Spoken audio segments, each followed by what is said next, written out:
Hello everybody, magandang umaga sa inyo lahat. Lalagyan ko na ng leg band ng mga yan. Yung ano lang, yung cable tie na de colores. Para meron silang identification na kahit na hindi mo na kailangan kunin para tignan. I-spatan mo lang, green, ano to, di ba? Yellow, red, di ba? Para madali ko silang ma-distinguish kung sino ang sino. Pero syempre lilipat ko muna sila ng pwesto kasi syempre isang araw na sila dyan, may mga ipot na dyan. Para dito naman, although matuyo-tuyo na yung mga damo kasi inano ko yan ginunting para hindi tumataas yung mga tuyo, mga nagunting yan. So remove na muna natin to, kakahon ko sila para madali silang kuhanin.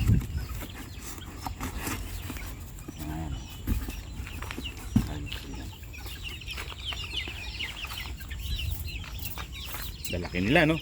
Ngayon sila officially 1 month. Yung iba lang, katulad nito. Ito 1 month na yon. Ito, yon yung mga malalaki. Ito medyo maliliit na to. Ito, sa ano pa to? Sa 3 days. 13. Ano pa lang ngayon? 11. Oh. Papasok mo na. Ang babae ito. Buka lang. Ito maganda to. GG LDT. Lalaki to, lalaki yan, no? Nagwapo na ni.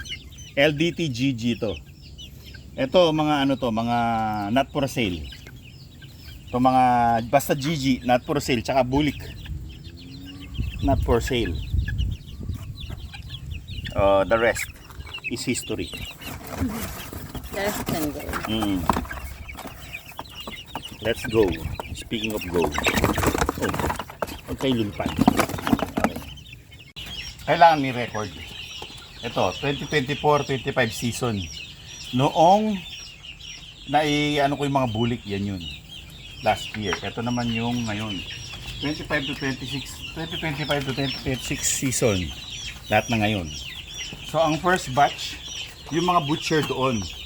Wala pang mga leg band. Ayun yung mga colorful leg bands na para pang marking sa kanila. O, diba? Para alam mo kung ano at sino ang sino. So kapag butcher, nilalagay ko dito red dito sa dulo. Kapag butcher, ang butcher na 4, no marker yung mauna. Pero yung second batch meron ng mark. Miss Beautiful. Miss Beautiful, ayun. Left out. So, red pa rin yan, red. Red, no? Susulat ko lang dito para madali kong ma-identify yung kulay muna. Saka ako na lang ita-transfer dun sa pinaka para hindi bura-bura. Kapag butcher, red. Ito. Corresponding color ng GG Gray at LDT Gray. Black and white. Riot GG. So, isa siyang GG Gray cross ng LDT kapag ganyan. Black and white. Napakadali. Kahit malayo sila. Uy, ano yun GG Gray yun or LDT Gray yun. Okay. So, ganun. Kailangan meron ka mga colored cable ties. So, tatapusin ko lahat to at papakita ko sa inyo kung anong itsura nila kapag sila ay nasa grass pen. Ilalagay ko muna sila dyan. Para kasi dito sa box, baka sila yan, iningal sila.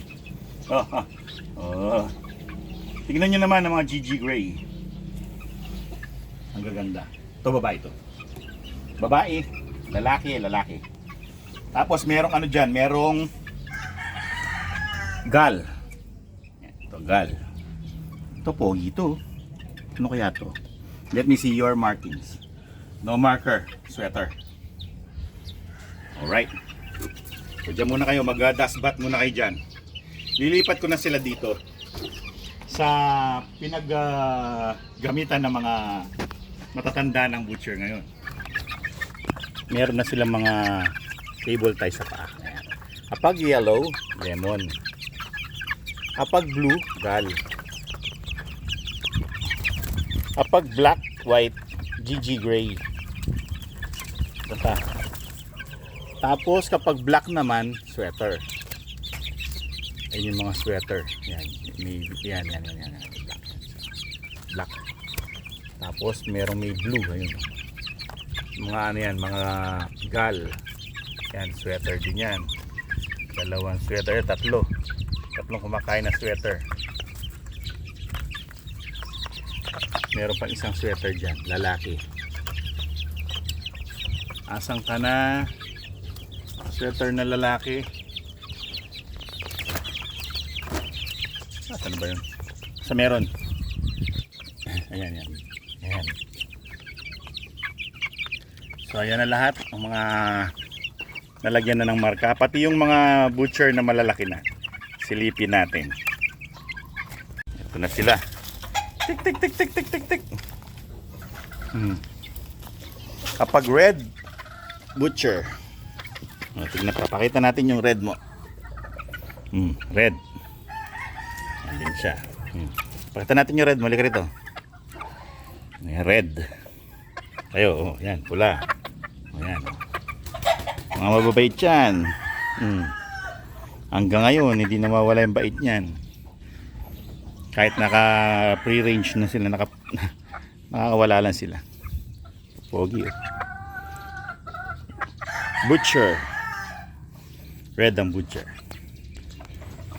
So, punta naman tayo dun sa mga maliliit, ililipat ng pwesto. At dahil nailipat na yung mga nandoon, nasaan ba yun? Yun. Yan. Yung grass pen na yan, nailipat na yung mga occupants niyan doon sa harap.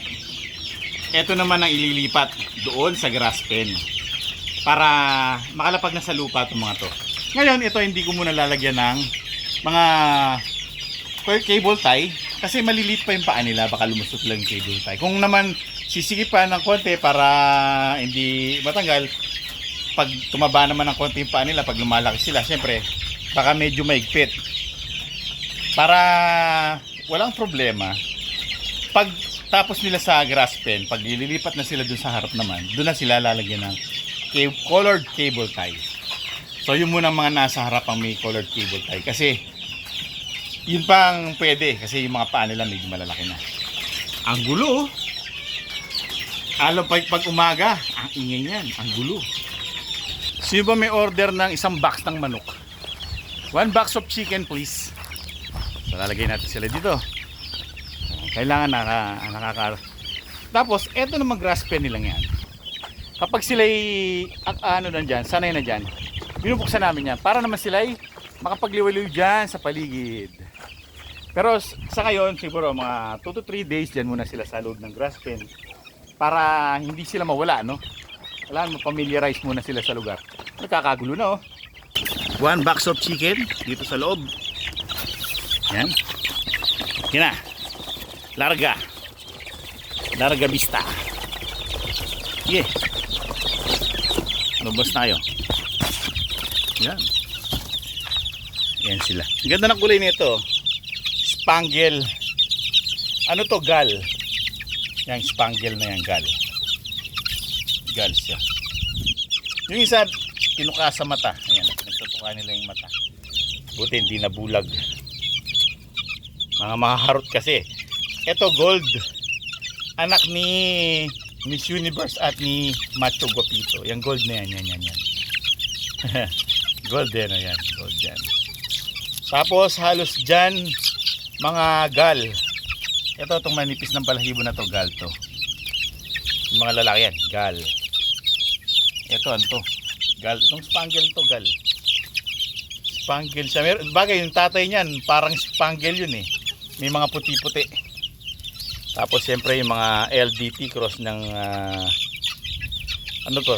Cross ng Esculin to. Yan. Yan, LDT cross ng Esculin regular gray na may konting yellow leg hatch. Yan o. Gal yan, gal. So yan ang aming third batch ng mga sisiw. Sila yan. So bibigyan natin sila ng pagkain at ng inumin. Kulit no? Ganda nitong gold. Gold talaga oh. Ganda ng kulay. So dahil baby pa sila, Thunderbird Chick Booster.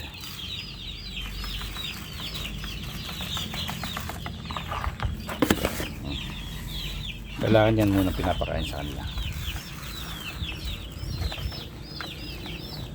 Yan, bumili na ako ng mahabang kainan para kasya sila lahat pag kumakain. Tapos yung kanilang pambansang inumin, Progency. Kaya mabubulos sa mga yan dahil dyan sa Progency na yan. Ito na yung kanilang kainan. Kanina wala laman yan. Excuse me. Yan, para mahaba. Tapos yung kanilang Progency dito sa gitna. Yun inom na sila. Ganda. Meron din palang lemon yan. Ayon dun sa aking record. Ang mga lemon ganito itsura ng mga lalaking lemon ito. Yan. Lalaking lemon. Ito yung itsura ng mga gal. Yan ang gal. Ito yung lemon.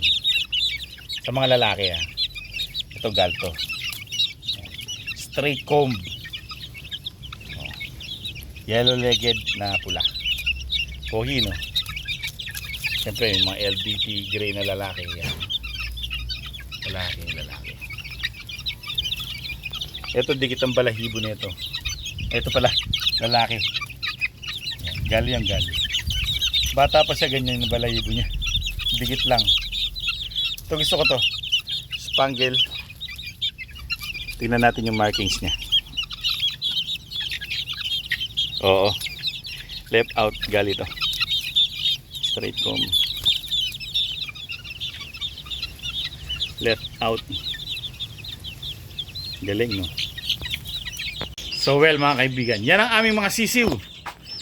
Di pa ako tapos, ililipat pa yung iba. Pero actually yan lang yung pinaka kailangan yung mailipat tong maraming to. 24, imagine nandun sila.